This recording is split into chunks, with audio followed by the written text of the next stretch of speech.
ஓம் முருகா போற்றி, கந்தா போற்றி, கடம்பா போற்றி, கதிர்வேலா போற்றி, அறுவடை வீடு கொண்ட முருகா போற்றி போற்றி. என் செல்ல பிள்ளையே, வெற்றிவேலா போற்றி என்று சொல்லி என் வேலை தொடு, மிகப்பெரிய உதவி உனக்கு கிடைக்கும். மங்களகரமாக விடிந்த இந்நாள் உன்னுடைய மனதில் மகிழ்ச்சியை நிறைத்துச் சொல்லும். நிச்சயமாக வாழ்க்கையில் நாம் ஜெயிக்க வேண்டும் என்றால் முதலில் நம்மை இழிவாக பேசுபவர்களையும் நம்மிடம் எப்போதும் குறையை காண்பவர்களையும் வாழ்க்கையில் இருந்து ஒதுக்கி வைத்து விட வேண்டும். எந்த கருணையும் காட்டத் தேவையில்லை அவர்களுக்கு. உனக்கான சோதனை காலம் வரும்போது துளி அளவு கூட பயப்படக்கூடாது, கலங்கக்கூடாது. என்னை நோக்கி நீ வேண்டுதல் செய்ய தொடங்கிய அந்த நேரத்திலேயே உனக்கான பதில் தரும் வேலையை நான் தொடங்கிவிட்டேன். அதனால்தான் நீ சோதனைகளை அனுபவிக்கிறாய் என உனக்கு பலமுறை அறிவுறுத்தி இருக்கிறேன். இப்போது அதை நினைவுபடுத்துகிறேன். கவனமாக கேள். இந்த முருகப்பெருமான் உன்னை சுத்தமாக்குகிறேன். இப்போது நீ கர்மவினை என்ற குப்பைகளாலும் மாயை என்ற அழுக்குகளாலும் முற்றிலும் மாசுபட்டு இருக்கிறாய். அதன் பலனாகவே கஷ்டங்கள், நஷ்டங்கள், பிரச்சனைகள் என்று பேதலித்து வருகிறாய். அவற்றையெல்லாம் நான் மெதுவாக சுத்தம் செய்யும் போது உனக்கு அது சோதனைகளாக தெரிகிறது. கஷ்டமான சூழ்நிலையை சந்திக்கும் போது மனம் உடைந்து போகக்கூடாது. பொறுமையுடன் என்ன நடக்கிறது என்பதை கவனித்த வண்ணம் இருக்க வேண்டும். எந்தவித சூழ்நிலையிலும் உன்னுடைய முயற்சியிலிருந்து விலக வேண்டாம். எதற்கும் கலங்கவும் வேண்டாம். அதற்கான இடத்தையும் நீ தரவும் வேண்டும் என்று நினைக்க வேண்டாம். எத்தனையோ தருணத்தில் துயரங்களை அனுபவித்து விட்டாய். இப்போது உனக்கு கால நேரம் ஒன்று சேர்ந்து வந்திருக்கிறது. அனைத்திலிருந்தும் நிச்சயமாக விடுபடப் போகிறாய். இழந்தது அத்தனையும் வந்து சேரும் காலம் இது. வாழ்க்கையில் அனைவரும் இயக்கும் வண்ணம் நீ வாழத்தான் போகிறாய். அதற்கான கால நேரம் இதுதான் ஆகும்.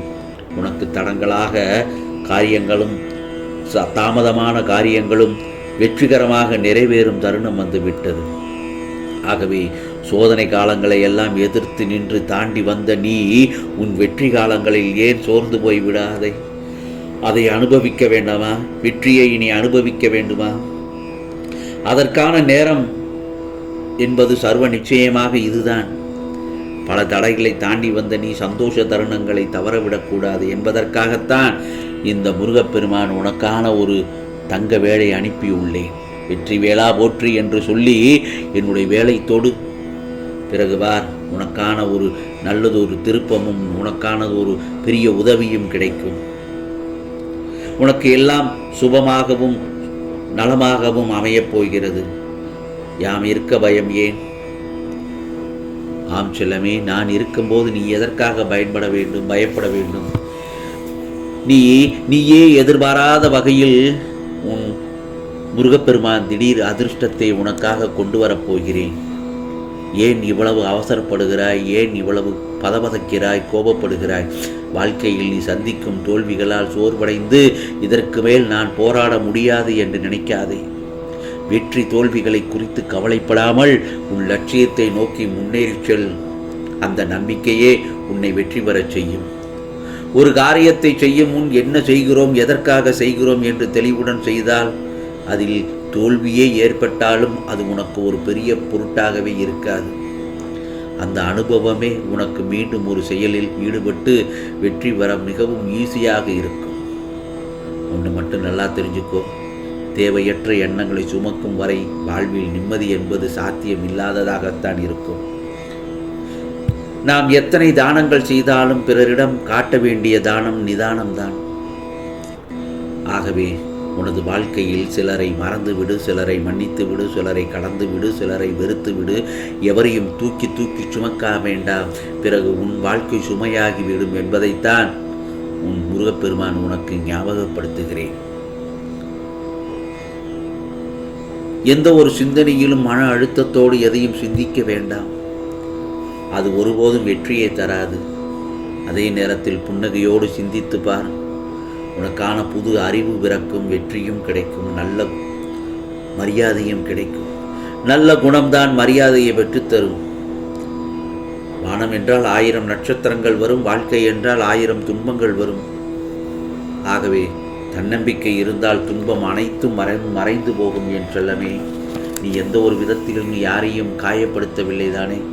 அப்படி இருக்கும் பட்சத்தில் உனக்கானதொரு நல்லதொரு முடிவை உன் முருகப்பெருமான் உனக்காக மாற்றித்தரத்தான் நான் வந்திருக்கிறேன். திடீர் திருப்பங்களும் உன் வாழ்க்கையில் பல அற்புதங்களும் நடக்கப் போகிறது. ஏனென்றால் உன் மனம் என்பது ஒரு மந்திர சாவி. வாழ்க்கையில் வர இருக்கும் எல்லாவற்றிற்கும் எல்லா வெற்றிகளின் ரகசியமும் அதுதான். தன்னம்பிக்கையில் நம்பிக்கை இழந்து முடியாது என்று முடங்கிவிடும் மனங்கள் எழுந்து நிற்பதற்கும் தேடத்தான் வேண்டும் தனக்கான ஊன்றுகோலை. அதேபோல்தான் எதிர்பார்ப்போ ஏமாற்றம் தரும். அதற்காக எதிர்பார்ப்புகள் இல்லாமல் வாழ்க்கையில் வாழ முடியுமா? ஆனால் ஒன்று, யாரிடமும் எதிர்பார்க்க வேண்டும், யாரிடமும் எதை எதிர்பார்த்து செய்ய வேண்டும் என்று முதலில் தெரிந்து கொள். தோல்வி என்பது உன்னை சந்திக்கும் முன் நீ சந்தித்து பார்த்தால் தோல்வி உன்னை சந்திக்க சிந்திக்கும். ஆமாம், ஒன்று மட்டும் நல்லா தெரிஞ்சுக்கோ, இன்று நீ கஷ்டப்படுவது நாளை நீ நன்றாக இருப்பதற்காகத்தான். தைரியமாக நீ வாழ்க்கையை கடந்து சென்று கொண்டே இரு. வாய்ப்பை இழந்தவர்கள் வருத்தப்படுகிறார்கள், வாய்ப்பை பெறாதவர்கள் போராடுகிறார்கள், வாய்ப்பை உருவாக்கி கொள்பவர்கள் மட்டுமே ஜெயிக்கிறார்கள். ஆகவே உன் வாழ்க்கையின் சூழ்நிலையை மாற்றத்தான் உன் முருகப்பெருமான் நான் இருக்கிறேன். நான் இருக்கும்போது உனக்கு எந்த பாதிப்பும் வரவே வராது. எல்லா ஆபத்துகளிலிருந்தும் துயரங்களிலிருந்தும் நீ முழுமையாக காப்பாற்றப்பட்டு கொண்டுதான் வந்து கொண்டிருக்கிறாய். இதோ உன்னை தொடரும் துயரங்கள் இன்றோடு முடிவடையட்டும். உனக்கு துணையாக நான் இருக்கிறேனே, பிறகு ஏன் கவலை? உனக்கு கிடைக்காத அனைத்து பொருட்களையும் உன் பிள்ளைக்கு தர நினைப்பதை விட நீ கற்றுக்கொள்ளாத விஷயங்களை கற்றுக்கொடு. ஆகவே ஆகையால் இந்த முருகப்பெருமான் நான் அனைவருக்கும் நல்லது தானே செய்கிறேன், எனக்கு மட்டும் ஏன் இந்த சோதனை என்று அடிக்கடி நீ நினைப்பாய். கலங்க வேண்டாம். நல்லோர்களை சோதனை செய்து மேலும் நல்லோராக்கி அவர்களை உயரச் செய்வதுதான் இந்த முருகப்பெருமானின் திருவிளையாடல். ஆகவே விரைவில் நீயும் உன் வாழ்வில் உயரப்போகிறாய். அதைத்தான் மறைமுகமாக உன் முருகப்பெருமான் உனக்கு சத்திய வாக்காக அருள் வாக்காக உனக்காக வாக்களிக்கிறேன். எதற்கும் கலங்க வேண்டாம். உன் வேண்டுதல்கள் நிச்சயமாக நிறைவேறும். அந்த காலம் கனிந்து உன் கையில் வந்துவிட்டது. பெற்றுக்கொள்ள தயாராக இரு. வெற்றி வேளா போற்றி என்று சொல்லி என் வேலை தொட்ட நேரத்தில் உனக்கானது நிச்சயமாக எல்லாம் நல்லதொருதான் நடக்கும். நிச்சயமாக நல்லது நடக்கும். இது முருகப்பெருமானின் அருள் வாக்கு. ஓம் சரவண பவ, ஓம் சரவண பவ, ஓம் சரவண பவ.